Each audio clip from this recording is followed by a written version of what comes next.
Now, I know after seeing The Force Awakens, not everyone liked or was a fan of Kylo Ren, quite possibly our only new Skywalker of this next generation, though of course Rey could certainly still be revealed to be one. Some didn't like that he was prone to outbursts, or that he just didn't seem to have all his stuff together, if you will, or that he seemed to perhaps get weaker as the movie went on. However, in my opinion, he is the best and most fascinating of the new characters this sequel trilogy has introduced us to.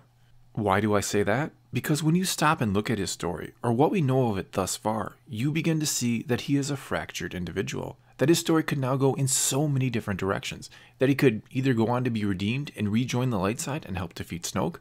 or that he could even go on to perhaps become the greatest, most powerful villain the galaxy has ever seen. And no, I really don't think I'm exaggerating when I say that. You also begin to understand that his unstable lightsaber, that looks like it could either explode or just fall apart at any given moment, is a reflection of the young man who wields it.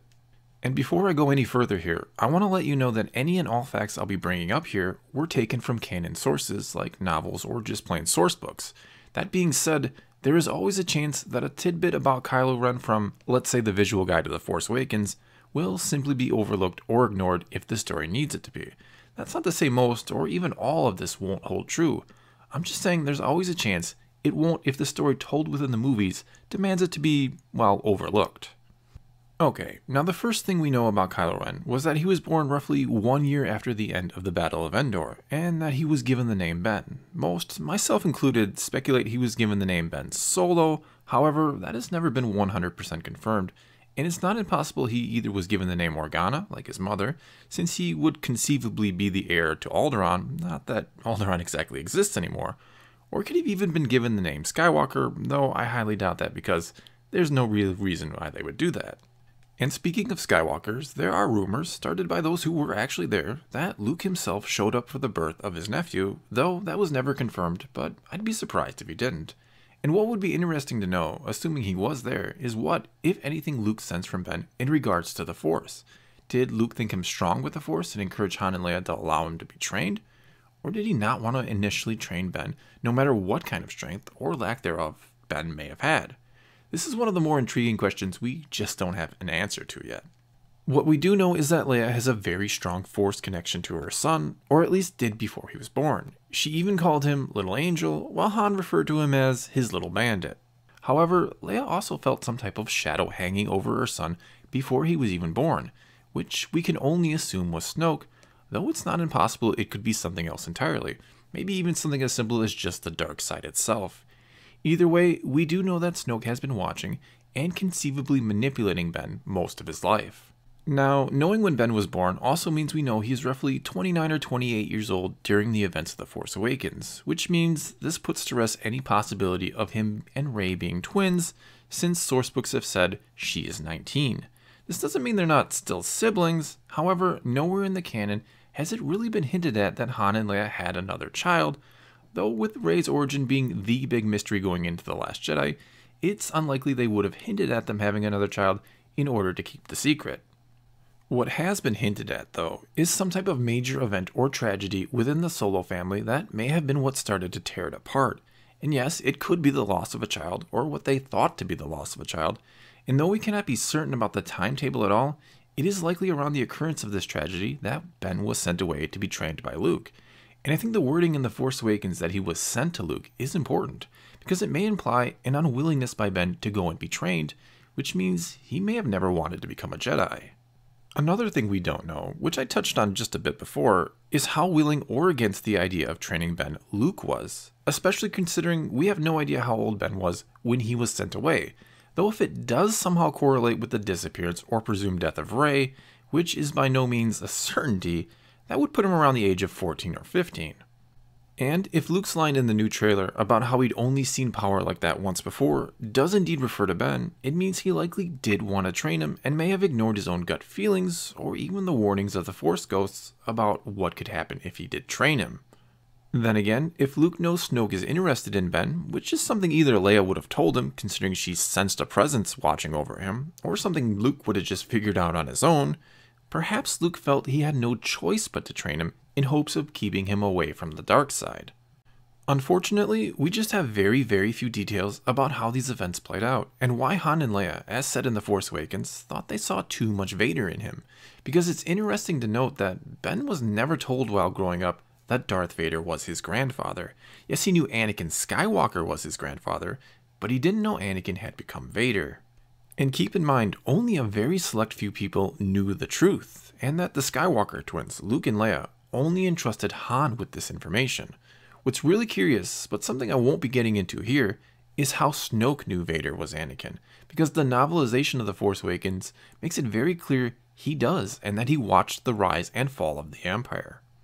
Anyway, Ben then went a vast majority of his life never knowing that he was the grandson of Darth Vader. In fact, he wouldn't learn this until about 6 years before the events of The Force Awakens, when he would have been around the age of 23. That's when a political rival of Leia's discovered the truth and used it to essentially utterly destroy Leia's political career and stop her from becoming first senator of the New Republic.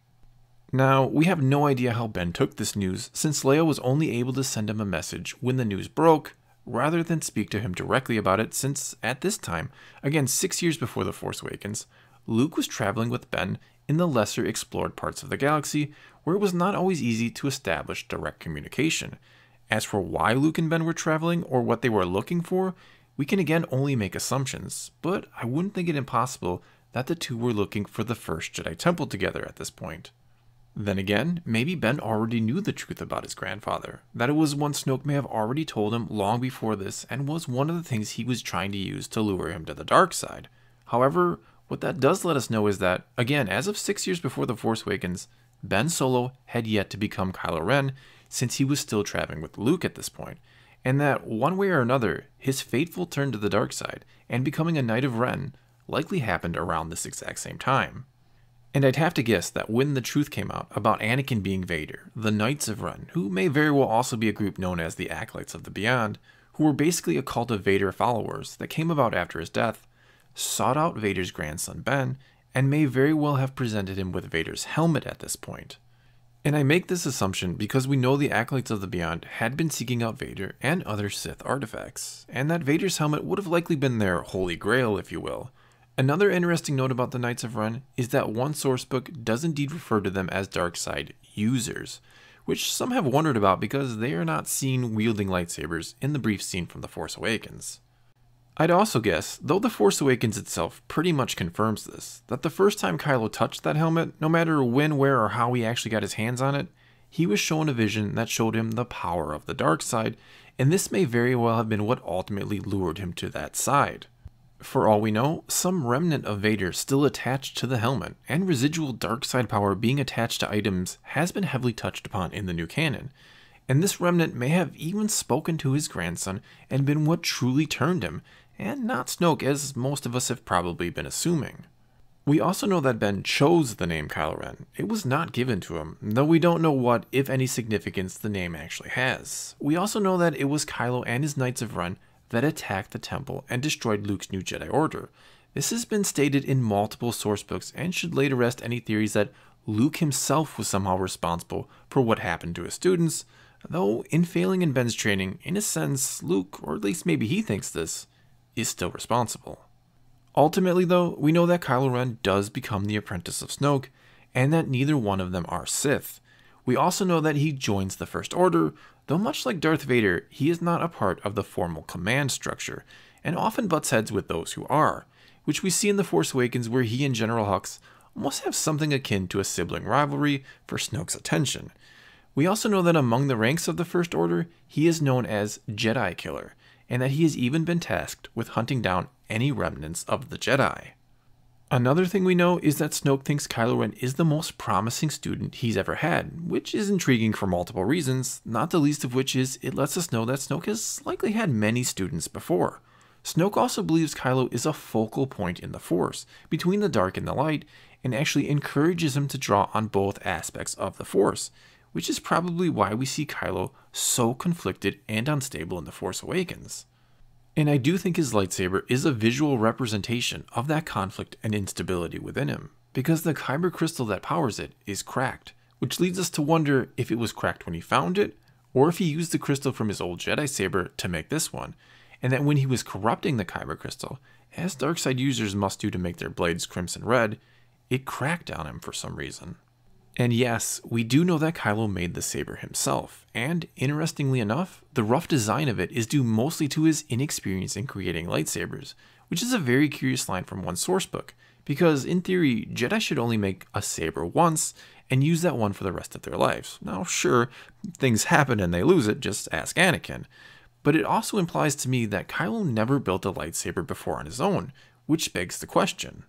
Did Luke not train him how to use one, and never allowed him to even have one because, well, maybe Luke doesn't use lightsabers himself anymore? Or maybe he was given one and never had to make one on his own. And if so, which one was he given? Is there any chance he had Anakin's old saber for a time, and that the good story for another time Maz Kanata spoke of is how she got it from Ben Solo?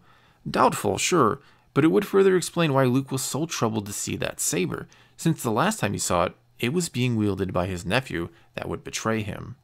And speaking of training, perhaps the most fascinating part about Kylo Ren is that he has been trained by, quite possibly, two of the most powerful Force users ever, Luke and Snoke, though I'm only assuming that will be the case with Snoke. We also know that his particular strengths when it comes to using the Force are telepathic intrusions, or mind probing, and that he has incredible telekinetic reflexes, which is what allowed him to stop a blaster bolt in midair. Furthermore, he is an exceptional pilot, which only makes sense when you consider he's not only a Skywalker, but also a Solo.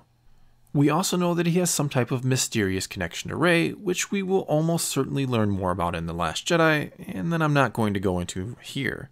And all of this, his potential for great good or evil, and the endless paths his story may take going forward, is why I think this is the most fascinating character to come out of this new trilogy thus far.